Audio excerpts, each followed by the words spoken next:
नमस्कार दोस्तों, आप सभी का हार्दिक स्वागत है हमारे इस YouTube चैनल पर। हम राजस्थान का भूगोल पढ़ रहे थे, जिसमें हमने स्थिति विस्तार क्लियर किया था। 4 क्लासें हुई थी, उसकी एकदम कंप्लीट पढ़ा था, एक भी शब्द हमने पीछे नहीं छोड़ा था। आज हम एक नया टॉपिक शुरू कर रहे हैं जिसका नाम है भौतिक प्रदेश। राजस्थान के भौतिक प्रदेश एकदम बेस्ट टॉपिक है, बढ़िया टॉपिक है। हम कहें इससे ज्यादा सवाल आते हैं और हम भी पूरी कोशिश करेंगे कि हमारे इसी कंटेंट से सवाल आए। तो हम बात करते हैं भौतिक प्रदेश। तो भौतिक प्रदेशों को हम मुख्य रूप से 4 भागों में बांटकर पढ़ेंगे। इसमें पश्चिमी मरुस्थलीय प्रदेश, उसके बाद हम अरावली प्रदेश, उसके बाद पूर्वी मैदानी प्रदेश और फिर हम पढ़ेंगे पठारी प्रदेश। इस प्रकार से हम पढ़ेंगे। लेकिन इससे पहले किन किन ने भौतिक प्रदेशों की अवधारणाएं दी है, किन किन ने बताया है कि राजस्थान के भौतिक प्रदेश इस प्रकार हैं, किन किन विद्वानों ने बांटा है भौतिक प्रदेशों में राजस्थान को, वो सारी हम बातें करेंगे। उससे पहले एक सिद्धांत है अल्फ्रेड वेगनर का सिद्धांत, जो कि हम बात करें उसे समझेंगे तो किसी भी तरह का भूगोल, भले भारत का भूगोल हो या राजस्थान का भूगोल हो या फिर विश्व का या फिर पाकिस्तान, अफगानिस्तान, ईरान, इराक, किसी भी तरह का भूगोल हो, आपको समझने में आसानी होगी। अल्फ्रेड वेगनर ने एक सिद्धांत दिया था जिसमें बताया था कि पृथ्वी पर पहले एक तो स्थलीय भाग हुआ करता था और एक हुआ करता था जलीय भाग। बोर्ड पर समझ लेते हैं, आसानी से समझेंगे। मैं बात करता हूं कि ये क्लास उन व्यक्तियों के लिए है जिन्होंने राजस्थान हाईकोर्ट चतुर्थ श्रेणी का फॉर्म लगाया है या फिर आने वाले एग्जामों में तैयारी कर रहे होंगे।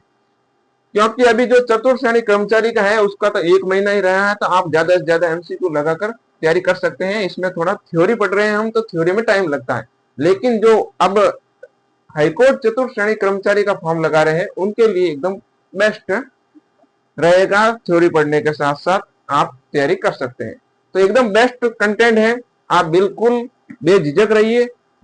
तो शुरू करते हैं राजस्थान के भौतिक प्रदेश। उससे पहले मैं बात करता हूं, यदि आपको लिखित हैंड रिटन नोट्स चाहिए, बिल्कुल फ्री, कोई चार्ज नहीं है, एकदम पैसे लेने की कोई हमारी भावना नहीं है। तो हम बात करते हैं कि वो अगर चाहिए आपको, तो आपको एक काम जरूर करना पड़ेगा। हमारा टेलीग्राम चैनल है जीके बाय श्रीकांत रेगर, जिस नाम से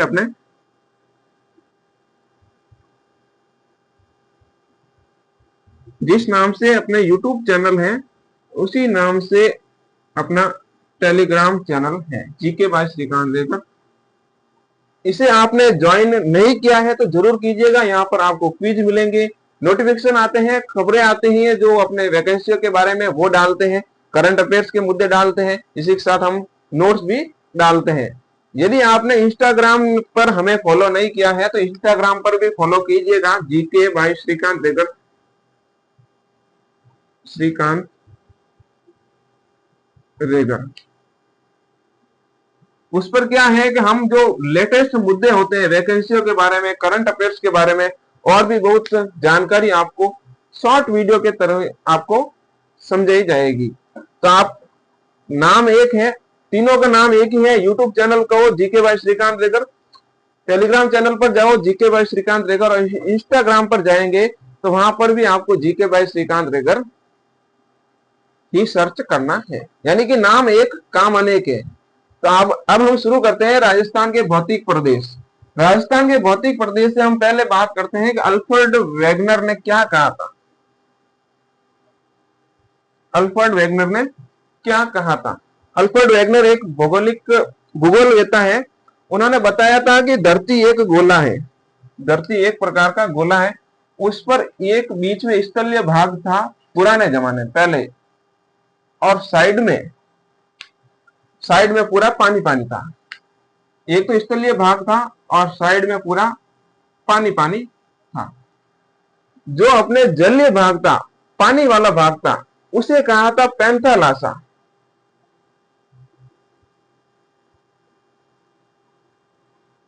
पैंथालासा जलीय भाग को क्या कहा? पैंथालासा। ओके, तो पैंथालासा जलीय भाग था। और हम बात करते हैं जो स्थलीय भाग था, स्थलीय भाग यानी कि जो जमीनी भाग था, जो पानी के बीचों बीच था, उसे पेंजिया कहा गया। यह कोई फिक्स नहीं है कि हाँ ये फिक्स था कि पेंजिया था, पैंथालासा ही था। ये अल्फ्रेड वेगनर ने एक सिद्धांत दिया है, एक कल्पना की है, इस प्रकार से हुआ होगा। और पूरी भूगोल इसी पर टिकी हुई है, ज्यादातर भौगोलिक प्रदेश इसी पर हम समझते हैं। फिर हम बात करते हैं, जो बीच में गोला है आपको दिख रहा है, ये स्थलीय भाग है, और ये स्थलीय भाग है, ये कहा गया अपने पेंजिया। पेंजिया, पेंजिया यानी स्थलीय भाग। विदेशी भूगोलवेता थे, इसलिए इन्होंने भाषा भी अपने देश की ही उपयोग में ली थी, इसलिए ये पैंथालासा और पेंजिया स्थलीय भाग। ओके, पैंथालासा और पेंजिया। अब हम बात करते हैं कि इससे क्या फायदा, इससे अब हम और आगे बढ़ते हैं। तो अल्फ्रेड वेगनर ने कहा, अल्फ्रेड वेगनर ने कहा है कि बाद में यह जो स्थलीय भाग था, ये दो भागों में टूट गया।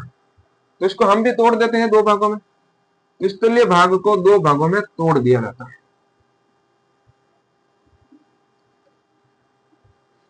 किसी प्राकृतिक आपदा से ये स्थलीय भाग जो गोले के अंदर ये स्थलीय भाग था, ये दो भागों में टूट गया। आधा भाग ऊपर चला गया और आधा भाग नीचे चला गया। आधा भाग ऊपर चला गया और आधा भाग नीचे चला गया। और जो बीच में दरार पड़ी, वो दरार हो गई अपने पानी पानी, यानी कि इसमें सब पानी पानी हो गया। ब्लू है पानी पानी वो वाला, तो यहाँ पर ब्लू पानी पानी हो गया है चारों तरफ। और बीच में स्थलीय भाग दो भागों में टूट गया। किसमें टूट गया? दो भागों में। दो भागों में टूटा तो इसके दो नाम हो गए। पहला नाम हो गया अपने गोंडवाना लैंड, या गोंडवाना लैंड। लैंड यानी जमीन होता है, तो गोंडवाना लैंड। और जो नीचे वाला हो गया अपना अंगारा लैंड, अंगारा लैंड। गोंडवाना लैंड और अंगारा लैंड इन दो भागों में विभक्त हो गया। फिर क्या हुआ कि धीरे धीरे जो 33 सागर था, 33 सागर, 33 सागर, 33 सागर, ये जो अपना 33 सागर था, यह सूख गया धीरे धीरे। ये जमीनी हो गया, यानी कि यहां पर जमीन हो गई, पानी सूख गया। इसलिए जो राजस्थान है वो 33 सागर और गोंडवाना लैंड से बना हुआ है। यानी आधा राजस्थान 33 सागर से बना हुआ है और आधा राजस्थान गोंडवाना लैंड से बना हुआ है। तो पहला पॉइंट यही लिखना है हमें कि राजस्थान 33 सागर और गोंडवाना लैंड में विभक्त था।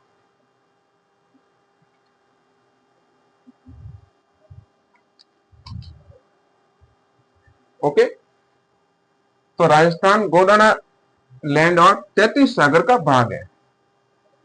राजस्थान गोंडवाना लैंड और 33 सागर का भाग है। पहला पॉइंट अपना यह है कि राजस्थान 33 सागर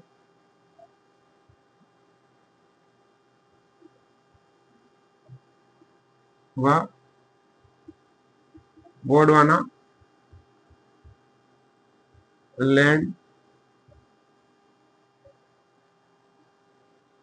का भाग है। राजस्थान 33 सागर व गोंडवाना लैंड का भाग है। यहां तक आपको समझ में आ गया होगा। अब ये काम आएगा भौगोलिक प्रदेश में, भौतिक प्रदेश में अपने काम आएगा ये सिद्धांत। राजस्थान 33 सागर व गोंडवाना लैंड का भाग है। अब हम शुरू करते हैं कि किन किन लोगों ने क्या क्या और किस प्रकार भागों में बांटा है अपने। तो सर्वप्रथम वैज्ञानिक आते हैं, भूगोल वैज्ञानिक आते हैं, भूगोलवेता आते हैं, प्रोफेसर वीसी मिश्रा।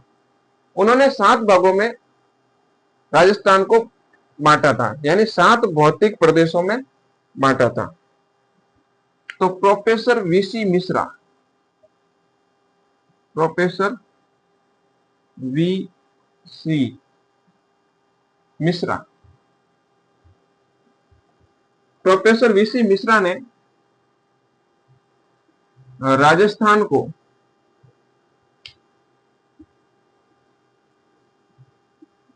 7 भौतिक प्रदेशों में विभाजित किया। 7 भौतिक प्रदेशों में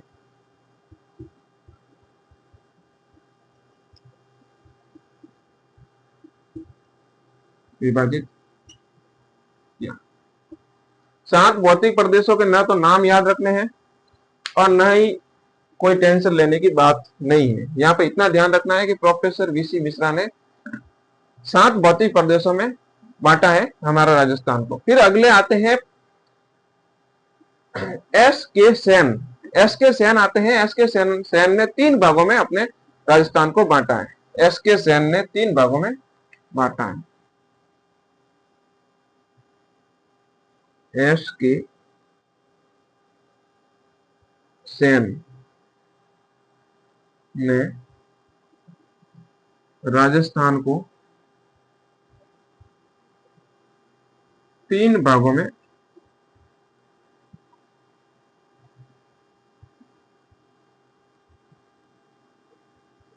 विभाजित किया है। ओके, 3 भागों के नाम रखने हैं याद अपने को, ना कोई बात। यदि ये भी याद हो तो ठीक, नहीं तो थोड़ा थोड़ा आपको पता होना चाहिए कि किसने कितने भागों में बांटा। फिर अगले आते हैं अपने रामलोचन सिंह। रामलोचन सिंह 2 भागों में बांटते हैं, 4 उप भागों में बांटते हैं और 12 अपने लघु प्रदेशों में बांटते हैं। तो रामलोचन सिंह ने किस प्रकार बांटा? रामलोचन सिंह 2 भाग,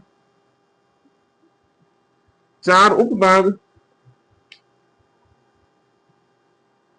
और 12 लघु प्रदेशों में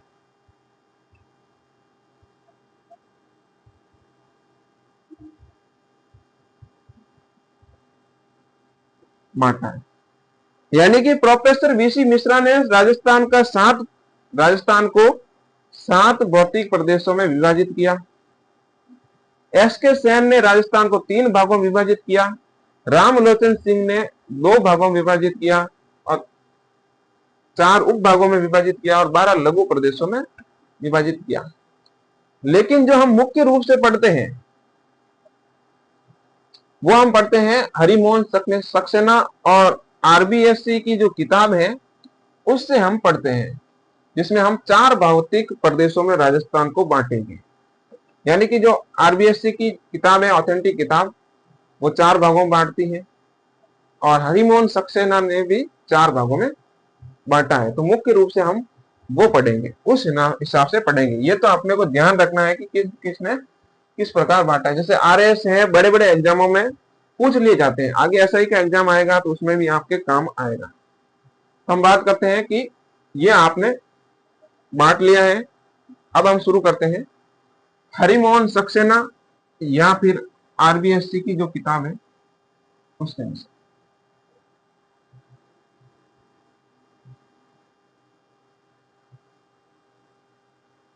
हरिमोहन सक्सेना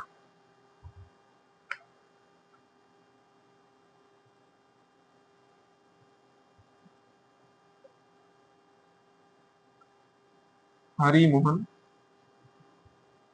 सक्सेना कितने भागों में बांटा? 4 भागों में। कौन कौन से 4 भागों में?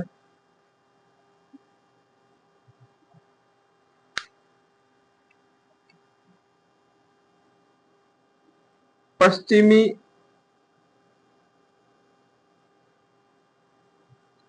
मरुस्थलीय प्रदेश,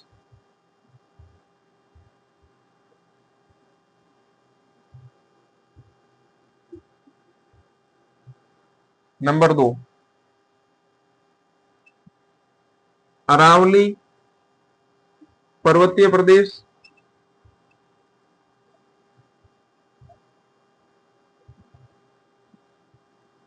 नंबर 3 पूर्वी मैदानी प्रदेश।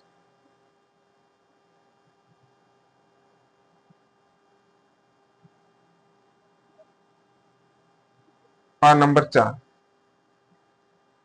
दक्षिणी पूर्वी पठारी प्रदेश। दक्षिण पूर्वी पठारी प्रदेश। तो इन 4 भागों में हरिमोहन सक्सेना ने बांटा है अपने राजस्थान को। पश्चिमी मरुस्थलीय प्रदेश, अरावली पर्वतीय प्रदेश, पूर्वी मैदानी प्रदेश, दक्षिण पूर्वी पठारी प्रदेश, इन 4 भागों में बांटा है। ओके, अब हम बात करते हैं पहला भौतिक प्रदेश लेते हैं थार का मरुस्थल। शुरुआत हम यहीं से करते हैं। थार का मरुस्थल या मरुस्थलीय प्रदेश, पश्चिमी मरुस्थलीय प्रदेश जो आप कहें वो पहला भौतिक प्रदेश हम यही लेते हैं। फिर पढ़ेंगे हम अरावली पर्वतीय प्रदेश, पूर्वी मैदानी प्रदेश, दक्षिण पूर्वी पठारी प्रदेश। ओके,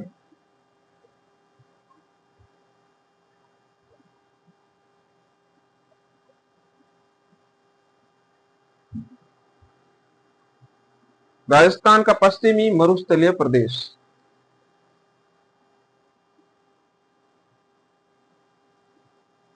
पश्चिमी मरुस्थलीय प्रदेश। ओके, ये हो जाएगा अपने पश्चिमी मरुस्थलीय प्रदेश। तो इसकी विशेषता क्या है ये देखते हैं हम। पहले इसकी विशेषता क्या है? इसकी विशेषता है कि यहाँ पर तापमान तो बहुत अधिक होता है, वर्षा की कमी होती है, वनस्पति की कमी होती है, कृषि योग्य भूमि की कमी होती है। हम बात करें कि तापमान तो बहुत ज्यादा ही होता है यहाँ पर, अधिक हम कह नहीं सकते, बहुत ज्यादा ही होता है। और खाद्यान्नों की कमी होती है, खाने के अन्न भी कम उत्पन्न होते हैं। तो हम बात करते हैं पहले इसकी विशेषता क्या है। विशेषता, किसी भी चीज की कोई विशेषता होती ना, जैसे कोई गाड़ी लेते हैं, मकान लेते हैं, तो उसकी कोई विशेषता होती है। भाई ये इस गाड़ी की विशेषता है कि ये माइलेज इतना देती है, इसका वजन इतना है, इसको चलाने में आपको आरामदायक फीलिंग होगी। इस प्रकार हमारे राजस्थान के मरुस्थलीय प्रदेश में ना कोई एवरेज है ना आरामदायक चीजें हैं। यहाँ पर सिर्फ और सिर्फ है तो धूप है और खतरनाक तापमान। ठीक है, तो हम शुरू करते हैं पहली विशेषता कि यहाँ पर तापमान की अधिकता है। तापमान की अधिकता,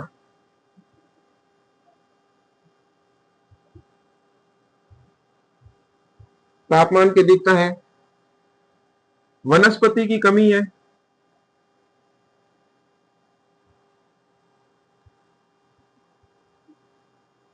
खाद्यान्नों की कमी है,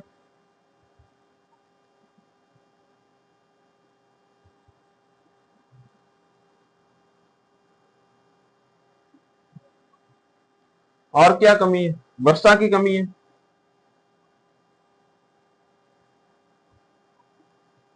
और कृषि योग्य भूमि की कमी है। कृषि योग्य भूमि की कमी, पश्चिमी राजस्थान में सब कमियां ही कमियां हैं। कृषि योग्य भूमि की कमी, ये इसकी विशेषता है। विशेषता क्या है? तो तापमान अधिकता है, वनस्पति की कमी है, खाद्यान्नों की कमी है, वर्षा की कमी है, और कृषि योग्य भूमि की कमी है। अब हम बात करते हैं आगे कि ये किसका अवशेष है। हमने पहले बात की थी कि राजस्थान 2 भागों से मिलकर बना हुआ है, एक तो 33 सागर और गोंडवाना लैंड। तो क्या ये गोंडवाना लैंड का भाग है या 33 सागर का भाग है? सीधा सीधा प्रश्न आ जाएगा। 4 आपको ऑप्शन दे देंगे, किसका भाग है? 33 सागर, अंगारा लैंड, गोंडवाना लैंड या पैंजिया। तो फिर आपको इसमें 33 सागर करके आना होगा, क्योंकि अपना पश्चिमी मरुस्थलीय प्रदेश है, यह 33 सागर का अवशेष है।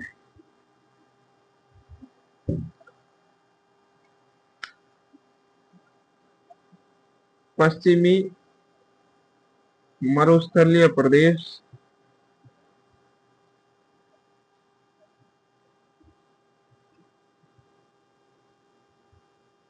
तैतीस सागर का अवशेष है। किसका अवशेष है?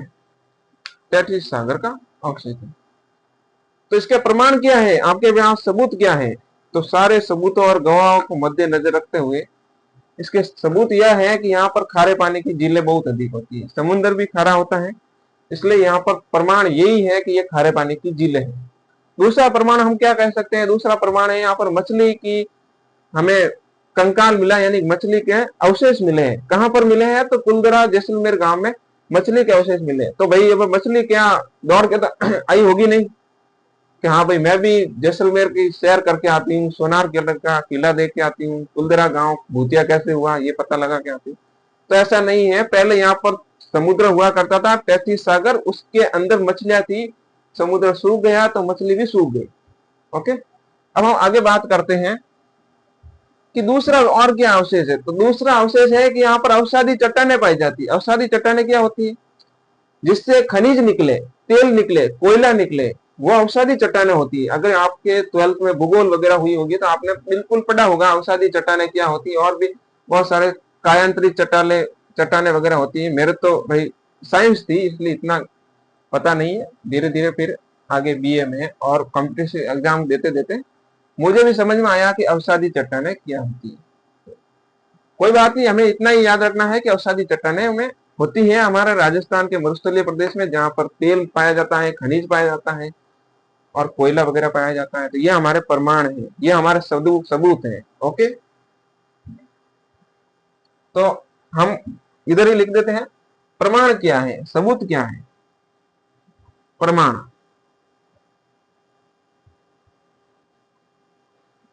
प्रमाण है कि यहाँ पर खारे पानी की झीलें पाई जाती है। नंबर 1, खारे पानी की झीलें।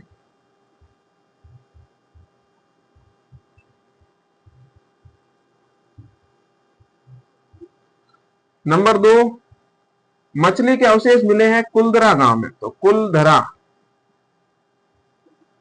जैसलमेर,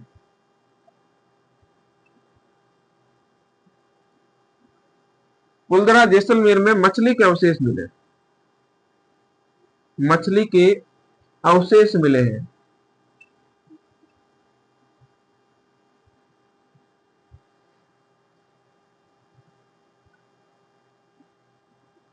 नंबर 3, यहां पर अवसादी चट्टानें पाई जाती है। अवसादी चट्टानें पाई जाती है।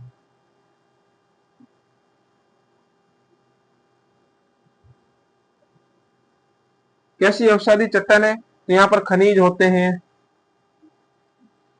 पेट्रोलियम होता है, यहाँ पर कोयला का भंडार है। हाँ, तो ये वाला ठीक है। तो पश्चिमी मरुस्थलीय प्रदेश है, जिसे पश्चिमी मरुस्थलीय प्रदेश 33 सागर का भाग है। यहाँ पर प्रमाण क्या है? तो यहाँ पर मछली मिली है, मछली मिली नहीं है, मछली के अवशेष मिले हैं और खारे पानी की झीलें हैं और अवसादी चट्टानें हैं। अगली हम बात करते हैं कि यहाँ पर एक और चीज महत्वपूर्ण फैक्टर है, वो है कि गुडा मालानी बाड़मेर, गुडा मालानी बाड़मेर में विश्व का सबसे कम गहराई में पेट्रोलियम का भंडार मिला। तो ये महत्वपूर्ण चीज है, क्योंकि करंट अफेयर्स वगैरह भी पूछ लेते हैं तो वहां पर आपको लिखना पड़ेगा। यदि आप साथ साथ में नोट्स बनाते हैं ना, तो वास्तव में ऐसे नोट्स कहीं नहीं बनेंगे, वास्तव में ऐसे नोट्स कहीं नहीं बनेंगे यदि साथ साथ बनाते हो। और इतनी मेहनत भी कोई नहीं करता है, यूट्यूब पर मेहनत कोई नहीं करता। यूट्यूब पर आते हैं, पूरा इतिहास पढ़ाएंगे और फिर कहेंगे 1857 की क्रांति, और फिर सबसे लास्ट में जब परीक्षा के दिन आ जाएंगे उस समय लगाएंगे महा मैराथन। भूगोल पढ़ाएंगे कंप्लीट, फिर कहते हैं स्थिति विस्तार पढ़ा देंगे, थोड़ा बहुत भौतिक प्रदेश पढ़ा देंगे और फिर वापस वो मैराथन लगा देते हैं। हिंदी पढ़ाएंगे कंप्लीट, वो की वो बात है, थोड़ा बहुत टॉपिक पढ़ाते हैं फिर वापस मैराथन, क्योंकि उनको तो कोर्स बेचना है, अपना कोर्स बेचने के लिए वो एडवर्टाइज करने आते हैं यूट्यूब पर, बाकी उसका उनका कोई इतना बड़ा लक्ष्य नहीं होता है। अब हम बात करते हैं कि हम पूरी कोशिश कर रहे हैं कि आपको एकदम फैक्ट टू फैक्ट तथ्यात्मक जानकारी के साथ पढ़ा रहे हैं। तो आप जुड़े रहिएगा, हमारे चैनल को सब्सक्राइब जरूर कीजिएगा। हम अगले हमारा कर्तव्य निभाते हैं कि भाई गुडा मालानी बाड़मेर, गुडा मालानी बाड़मेर, ये चीज जरूर याद रखनी है आपको। गुडा मालानी बाड़मेर में विश्व का विश्व का सबसे कम गहराई में, सबसे कम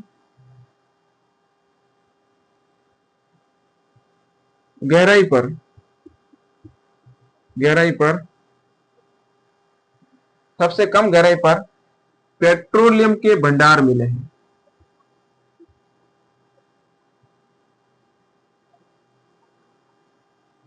पेट्रोलियम के भंडार मिले हैं।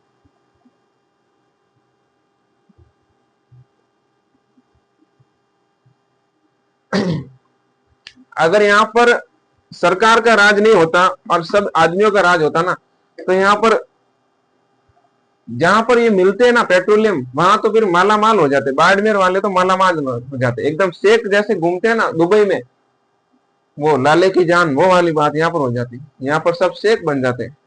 और क्या करें, हमारे यहाँ पर कोई भी चीज निकले कीमती, हीरा निकला सरकार का, सोना निकला सरकार का, पेट्रोलियम निकला सरकार का, और बंदूकें निकल गई तो वो हमारी है।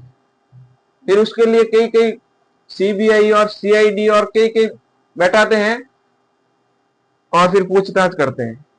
इसमें कोई पूछताछ नहीं करते। अगर पेट्रोलियम आपके खेत में पेट्रोलियम निकल कर, कोई पूछताछ नहीं करेगा आपको, सीधा आएंगे, कुआं लगाएंगे और कंपनी को बेच देंगे। थोड़ा बहुत आपको जो मुआवजा होगा वो दे देंगे और चल छुट्टी। और वहीं पर अगर कोई बंदूक वगैरह मिल गई थोड़ा बहुत अगर कोई बेचारा कोई ऐसी चीज मिल जाती है तो वो उसका पूरा फिर खानदान बिका छोड़ते हैं। तो ये कानून है, ऐसा ही है, कोई बात नहीं। आगे बढ़ते हैं। आगे हम बात करते हैं कि ये जो अपना मरुस्थलीय प्रदेश है जो हम पढ़ रहे हैं, ये विश्व का 17वां सबसे बड़ा मरुस्थलीय प्रदेश है। इसका मतलब विश्व में 16 ऐसे मरुस्थल हैं जो हमसे भी बड़े हैं। थार मरुस्थल नाम है इसका। तो ये थार मरुस्थल कंप्लीटली 17वां सबसे बड़ा, विश्व का सबसे बड़ा अपने मरुस्थलीय प्रदेश है। इससे बड़े 16 प्रदेश और हैं, 16 मरुस्थल और हैं, जिसमें विश्व का सबसे बड़ा हम बात करें तो सहारा मरुस्थल अफ्रीका में है। ओके, तो वहां की जिंदगी बहुत कठिन होती है सहारा मरुस्थल की। हमारे यहाँ तो भी बहुत अच्छा है। अब हम बात करते हैं दूसरी बात कि मरुस्थल का मार्च क्या कहलाता है। मरुस्थल का मार्च, कभी आपने टीवी पर स्वतंत्रता दिवस या गणतंत्रता दिवस या कहीं पर भी ये मनाते हैं, हम अपने शहर में, स्कूल में, कहीं पर भी स्वतंत्रता या गणतंत्रता दिवस मनाते हैं तो कहते हैं मार्च पास्ट, या फौजियों की मार्च पास्ट, पुलिस की मार्च पास्ट। तो ये मार्च पास्ट क्या होती है? मार्च का मतलब होता है चलना, एक गति में चलना, एक गति में चलना। तो मरुस्थल भी क्या मार्च पास्ट करता है? हाँ, मार्च करता है। मरुस्थल का मार्च क्या कहलाता है कि मरुस्थल एक जगह से दूसरी जगह आगे बढ़ता है। वो अपनी मिट्टी को हवा के साथ साथ दूसरे स्थान पर ले जाता है, इसलिए वो मार्च कहलाता है। मरुस्थल का मार्च यानी कि एक स्थान से दूसरे स्थान पर रेगिस्तान का फैलना मरुस्थल का मार्च कहलाता है। ये बात तो आपको समझ में आ गई होगी। तो ये 2 पॉइंट लिखते हैं हम कि मरुस्थल का मार्च क्या कहलाता है, और ये विश्व का 17वां सबसे बड़ा मरुस्थल है।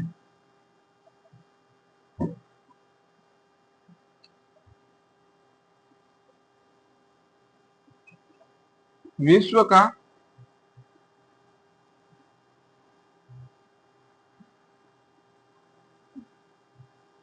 17वां सबसे बड़ा मरुस्थल है।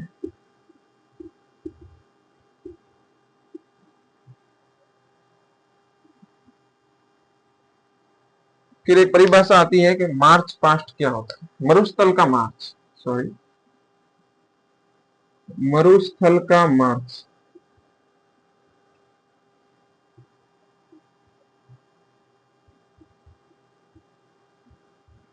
मरुस्थल का मार्च क्या होता है?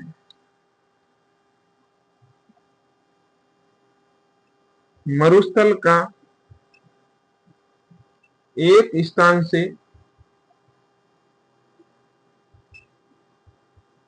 से दूसरे स्थान तक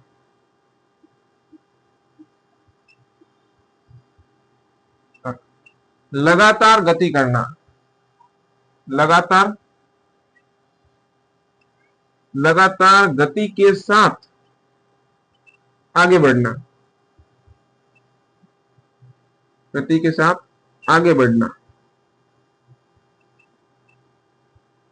मरुस्थल का मार्च कहलाता है।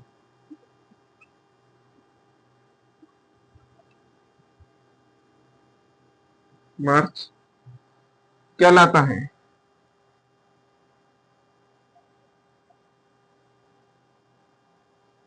ओके, तो ये मरुस्थल का मार्च हो गया। अब हम बात करते हैं, एक दो और परिभाषा है। प्लाया या रन या टाट क्या है? प्लाया, रन या टाट क्या है? प्लाया भी कहते हैं, रन भी कहते हैं, टाट भी कहते हैं। तो ये क्या चीज है प्लाया, रन, टाट? यह है अस्थायी जिले। जब मरुस्थल में बारिश तो होती है, कभी कभी बारिश के मौसम में बारिश होती है, तो उस समय आपके अस्थायी जिले बन जाती है। पानी एक जगह इकट्ठा हो जाता है, छोटी छोटी अस्थायी जिले बन जाती है। वहां पर लोकल लैंग्वेज में इसे रन कहते हैं, टाट कहते हैं या प्लाया कहते हैं। और फिर इन प्लाया के थोड़े से सूख जाने के बाद यहाँ पर पास में एक गड्ढा करके खड़ीन बनाया जाता है। खड़ीन यानी पानी इकट्ठा करने की एक पारंपरिक विधि है। पारंपरिक यानी लंबे समय से आई हुई विधि। तो उसको गड्ढा बना के उसमें पानी इकट्ठा किया जाता है, और उसके पास जहां पर जो प्लाया थी यानी वो झील थी, वो जो धीरे धीरे सूखती है, और वो सूखने के बाद वहां पर खेती की जाती है, तो उसे खड़ीन खेती कहते हैं, खड़ीन कृषि कहते हैं। और ये खड़ीन कृषि कौन करते हैं? खड़ीन कृषि करते हैं पालीवाल ब्राह्मण जैसलमेर के। ओके, तो ये कंप्लीटली आपको क्लियर हो गया होगा। अब हम इसके थ्योरी लिख देते हैं। खड़ीन क्या है, प्लाया, रन, टाट क्या है, और खड़ीन कृषि कौन करते हैं?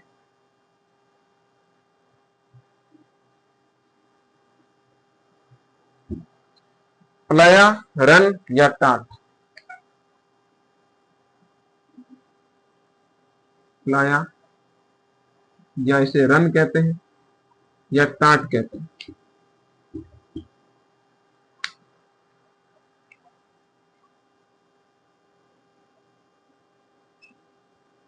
मरुस्थल में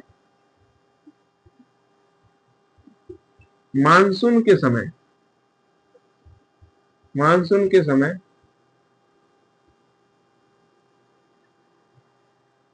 अस्थायी जिलों का निर्माण हो जाता है। अस्थायी जिलों का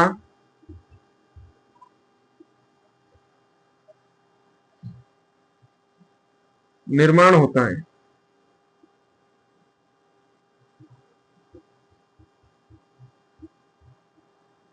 होता है, उसे रन या प्लाया या टाट कहते हैं। टाट कहते हैं। तो मरुस्थल में मानसून के समय अस्थायी जिलों का निर्माण होता है, उसे रन, प्लाया या टाट कहते हैं। फिर हम बात करते हैं कि खड़ीन क्या है। खड़ीन क्या है? तो अस्थायी जिलों के, अस्थायी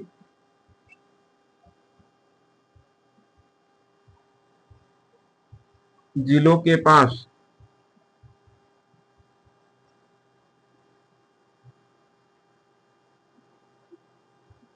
पानी को इकट्ठा किया जाता है। पानी को इकट्ठा,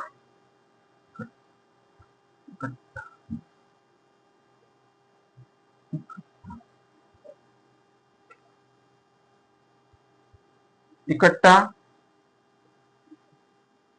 किया जाता है।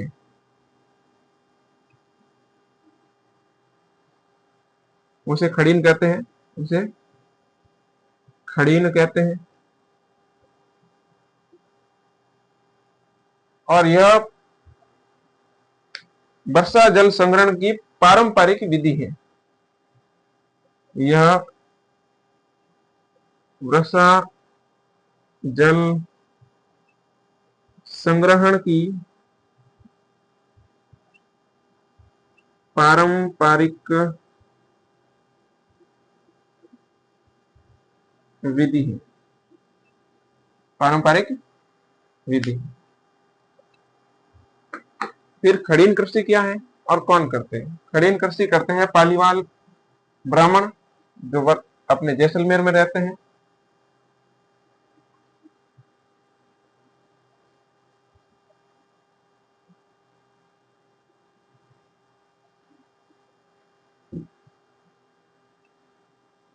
तो प्लाया या रन या फिर टाट के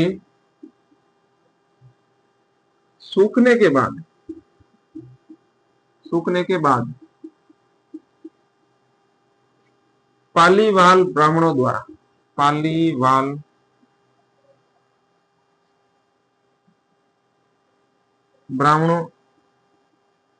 द्वारा खेती की जाती है,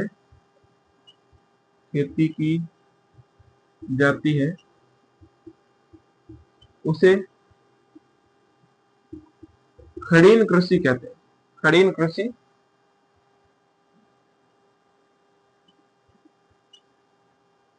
कहते हैं। खड़ीन कृषि किसे कहते हैं? जो प्लाया होती है, रन या टाट, या हम कह सकते हैं अस्थायी जिले, वहां पर वो सूख जाती है, हल्की हल्की सूख जाती है, थोड़ी बहुत नमी रहती है, तो वहां पर वो कृषि करते हैं, तो उसे खड़ीन कृषि कहते हैं। फिर हम बात करते हैं कि मरुस्थल का मार्च है वो सर्वाधिक कहां पर होता है? तो वो होता है हरियाणा की तरफ। और सबसे ज्यादा प्रसार कहां पर है, यानी फैलाव कहां पर है? मरुस्थल किस ओर फैलता है, किस दिशा में फैलता है? तो मरुस्थल फैलता है अपने दक्षिण पश्चिम से उत्तर पूर्व की ओर। दक्षिण पश्चिम से उत्तर पूर्व की ओर।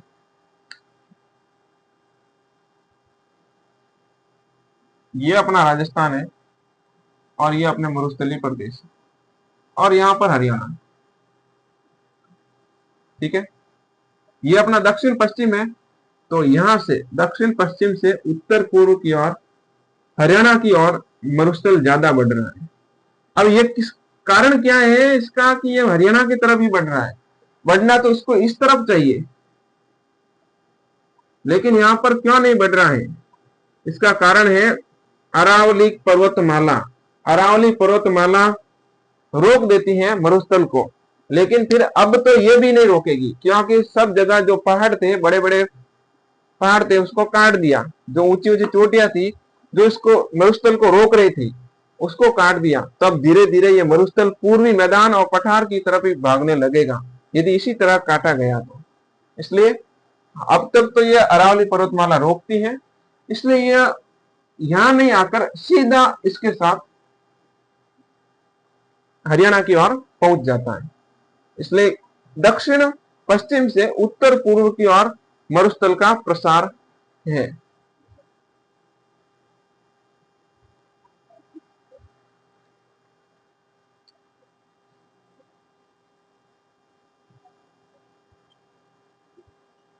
मरुस्थल का प्रसार, मरुस्थल का प्रसार कहां पर है? तो मरुस्थल का प्रसार दक्षिण पश्चिम से उत्तर पूर्व की और अधिक है।